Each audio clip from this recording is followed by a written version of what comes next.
no way I can make it down that ramp. I said, there's no way I can make it down that ramp without falling on my ass. There's no way. General, somebody grab you so fast. I don't want that. And this was a steel ramp. Really, really steep. No handrail. It was like an ice skating rink. I said, there's no way I can make it down that ramp without falling on my ass. Inch by inch, I took these little steps. When I was 10 feet short, I ran down the left. I ran down the ramp. I looked very handsome. I ran down the ramp. Trending number 1. And the ramp was probably 10 yards long. This question is on COVID. I think you're going to have a big surprise, a beautiful surprise, sooner than anybody would think. But the answer is... I ran down the ramp. Trending number 1. And I don't want to get water on the tie, because I've done it. It spills down. It doesn't look good for a long time. And I don't want to test more people now. So I said to my people, slow the testing down. The ramp and the water and the test. How good was this speech? This speech has been the best. It's true. I ran down the ramp. All right. So with that said, Linda. Hi, Linda.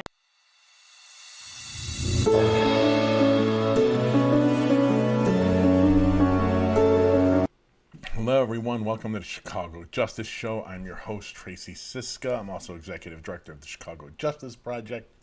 You can find out more about our work at chicagojustice.org or get involved in the work at cjpnation.org. Thank you so much for tuning in, or if you're on the podcast for listening, really appreciate it. Today hopefully we're going to get into 3 segments. The first one is part of our interview with Deborah Witzburg, the Deputy Public Safety Inspector General. She's been on the show many times over the last year plus we've been doing it. And her office just recently issued a follow-up to their original report, which was entitled Chicago Police Department's Management and Production of Records. Did the CPD take steps to change internal processes to better be able to collect, use the data and records they have, and also produce them when subpoenaed, like they're constitutionally and legally and morally and ethically obligated to? We're going to check in on that. Then we're going to talk about a ShotSpotter report from WGN television. Let me tell you, it just was not good. And not so much the report itself, although it's not great, but what Superintendent Brown says in it and what ShotSpotter says in response is pretty ridiculous. And we're going to talk a little bit, if we get to, about police departments getting their money back, as the Democrats who run most urban areas in this city cave like we all expected they would. This is why we can't get out of this repeating pattern, unfortunately. Okay, so our first segment today is part of our interview with Deborah Witzburg. When I say part of, you can find the extended version of this interview on our podcast, our Chicago Justice Podcast. Please subscribe, and you can get the extended version. This version, the clip we're about to play, runs about 11 minutes. In it, we discuss, whether or not the CPD has made any changes. The initial report came out in June of 2020. So let's say 12, 13, 14, 15, 16 months, almost 16 months. Has 15 months, anything changed? We will see, and we'll be back to talk about this after this part of the interview. Thanks.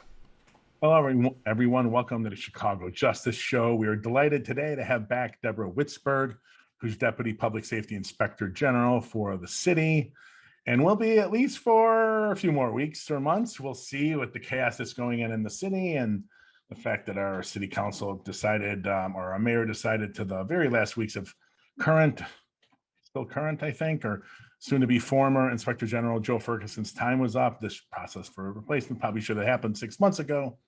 But who am I? Who needs a top person in the Inspector General's office? Anyways, okay, Deborah is here to talk about a follow-up of a report. They did a report in June 2020, and it said the review of CPD management and production of records.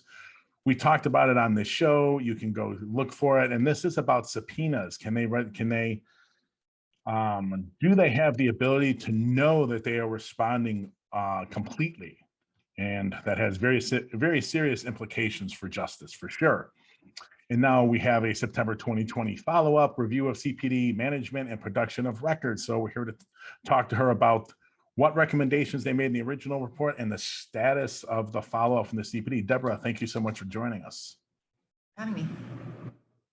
Okay, so give us the 2-minute synopsis of that original report. What was the finding? In my terms, which I know are not going to be your terms, I say further proof that the administration of this department is broken. Police departments are notoriously bad at records and data and providing things, but what did your report show about the CPD on this matter? The finding of our original report was that the police department is unable to ensure that it meets its legal and constitutional obligations to identify and produce records in its possession. So we looked at criminal prosecutions and civil litigation that arises out of CPD's law enforcement activities, which is to say civil rights litigation and so on. So not litigation involving CPD as an employer so much, but criminal prosecution and related civil litigation. And we looked at the question of whether in those settings, when the police department is called upon to identify and produce all of the records it has in its possession related to a specific person or incident or arrest or case or whatever the case may be, whether they can identify all the records they have and effectively get them into the hands of the people who are entitled to them. And our central finding was that the department is not able to ensure that it can do that it can meet its obligations to do that. As you point out, the implications of a failure to do that are enormous. There are that's a problem of constitutional proportion. Criminal defendants have constitutional rights to information, which is in the possession of law enforcement agency or prosecuting authority. And there are additionally state laws and court rules requiring the police department to identify and to produce information in its possession. So sort of against the backdrop of the gravity of the risk, we made a series of recommendations in 2020 for the police department to improve its management and production of records. And so as you noted, this follow-up is kind of a check-in, a status check on where we are and whether the department has sort of made good on its commitments to improve. Made good on its commitments to improve, the CPD improve. Yeah, I've always wanted people to pay more attention to the administration of the department because the media won't write about it. It's not juicy or sexy enough. It's not as easy as, writing about some crime incidents, which they're very, very good at doing. But you can't police well, you can't serve the public well if your stuff internally is broken. Their ability to capture data systemically, what they're capturing has always been a huge problem. I know 10 years ago when we looked into sexual assault and domestic violence, and we asked the department, we looked at their rated unfounding sexual assault allegations. It was 16% over a decade. And we asked them for the policies and trainings and guidelines they gave their officers for marking to determining what is an unfounded complaint. When mostly women are lying about a sexual assault, and they said they didn't have any. And that was like, wait a minute, you have 13,000 officers. How do you do that consistently? And that was really proof to me that we were in for major problems. This is what your report has cited is one of them. Let's look at some of the recommendations. I'm going to read the recommendations. I want you, if you can, to give us what is the follow-up or no follow-up. We will see what's happened here. Okay, the first one is Office Inspector General recommends that the CPD undertake a comprehensive staffing and resource analysis to determine the technical resources workforce size and personnel capacities that would be required for the department to meaningfully meet its constitutional legal obligations, and should provide its analysis to the superintendent and the mayor of Chicago. So has that analysis been done? No, is the short answer. And there's a little more to say about that. I should say a couple of sort of broad brush things, just to sort of follow up on what you said. I completely agree about the importance of the administrative competence of the police department. I think that is sort of an issue of underdrawn significance. CPD is a large and complex organization, and I think the question of whether it is built to be administrated effectively and competently is a really important question. And so I very much agree. The bottom line of our follow-up here is that minimal corrective action has been taken. And really sort of at bottom, the department is in the same place now as it was a year ago, which is that it is unable to ensure that it meets its obligations. And so with respect to the first recommendation that you just read, the corrective action here has not been implemented. Important to consider, I think, against a larger backdrop of a tremendous amount of opacity around staffing analyses and around the way the department makes decisions about the allocation of its personnel. So no, this has not been done. The department committed to conducting a staffing analysis by December of 2021 in response to our original report, and said in response to our follow-up that they will not meet that target date. Yeah, the haphazardness of the whole staffing overall throughout the entire department is mind-boggling, and to my pain internally.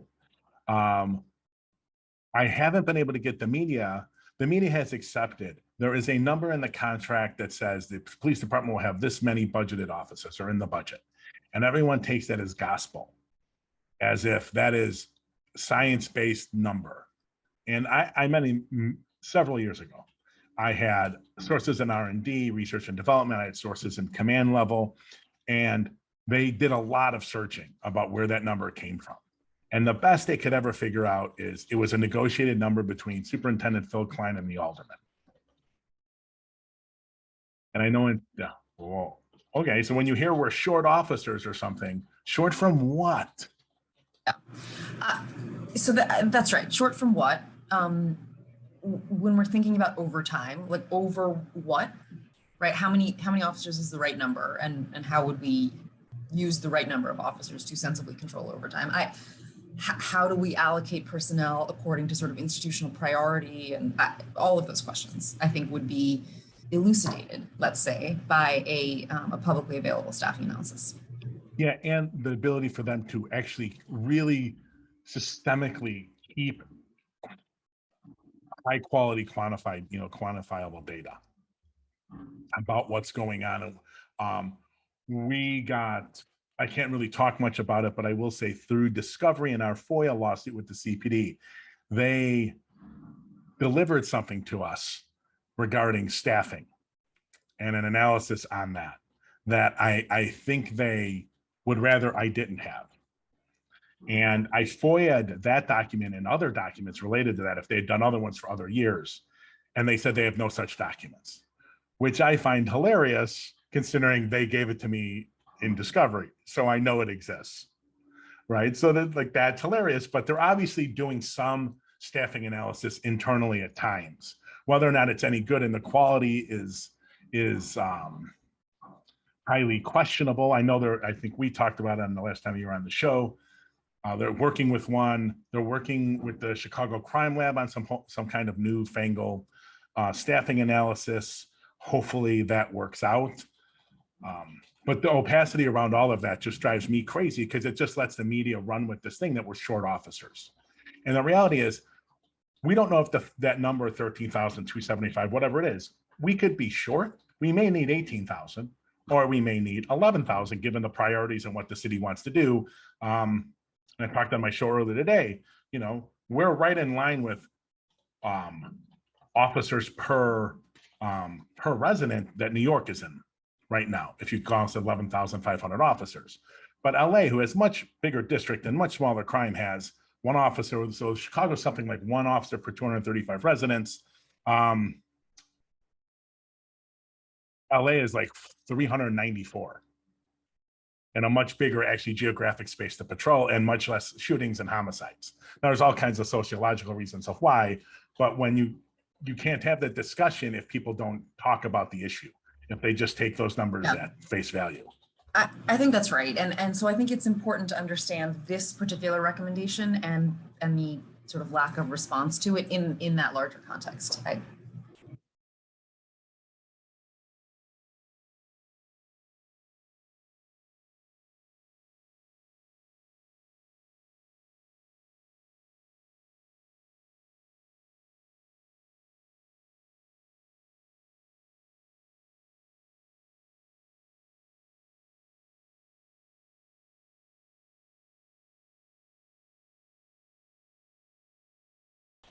Sorry about that. We had audio issues there for a second.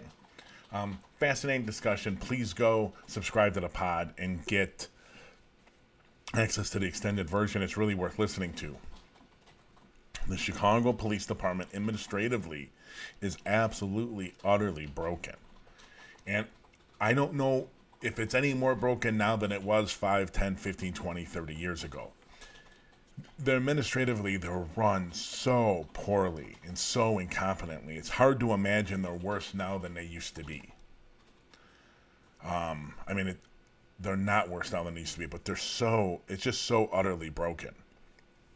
This report basically says, the initial report said, hey, the police department has no programs and guidelines and policies and practices in place to make sure that when the CPD gets a subpoena for records in a criminal case or civil case, that they can have any faith in the fact that they're responding legally, morally, constitutionally to that request. Then you look internally, which we discuss later in this interview that's on the pod. They can also do it internally for their own practices. They are failing to harness the power of the information they have and they collect and have collected because they're just internally broken. They have different policies, record management and data retention policies between units. What? It's a 13,000 person, 12,000, 11,000 person police department. You need to have firm, strong policies that go across the agencies that are consistent. Go across the agency that is consistent, period. But when you have a department that spends all their time putting out fires and lying to the public and covering up for messes, one after another, that their officers create, you don't really care about the